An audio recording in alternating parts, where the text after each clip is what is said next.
questions, and be honest. The more you say, the more you kind of like connecting with that. Okay, so Donna, tell me the whole story. You have fibromyalgia, is that right? Yes. And explain the symptoms that you are experiencing and how long. When did the fibromyalgia begin? Well, I first started in the bad leg pain in 1978, and that developed into basically universal allergies, where if I ate something, I became allergic to it. I was on a rotational diet for 8 years to try to control it. I had symptoms like memory block. I would try to put a pot into the microwave and I couldn't hit the hole. My tongue would get thick. I had a hard time talking. Floors would move up and down like waves. It would look like walls were moving in and out. My baby, to hold her to go upstairs, I was trembling inside, trembling outside. I was afraid I was going to drop her, so I'd go up half the stairway, sit and rest. Then I'd go the rest of the stairway.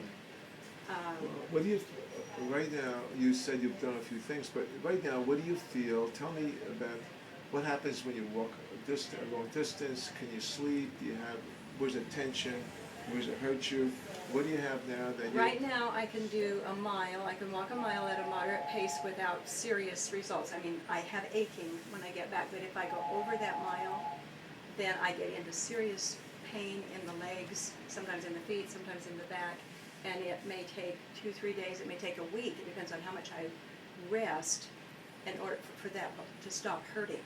The pain, and like there'll be a pain with every step in the thigh. If I go a little bit more than a mile, then every step, try to get up the stairs in the subway, you know, you're holding your leg, you're trying to hold on to the rail, trying to get up, and the pain just keeps getting worse until I rest. But if I push it too far and the pain gets too bad before I rest, then I have to rest longer and longer in order to get the pain down. What do you feel in your neck, shoulders, head? I often have tension through my neck, through my shoulders across here, up the back of the neck. Sometimes I have a nerve that jerks, or if I turn my head wrong, there's a sharp shooting pain that goes up. I have tension in both temples right now. I often have pressure in the skull, foggy feeling in the head.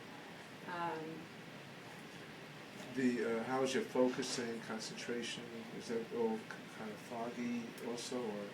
It usually depends on the overall stress level. If I'm having a lot of pain in a lot of places, I'm worn down and very fatigued, then the concentration is much harder. If I've rested a lot, if I'm feeling pretty well, then my concentration's pretty good. Why don't we begin? Okay.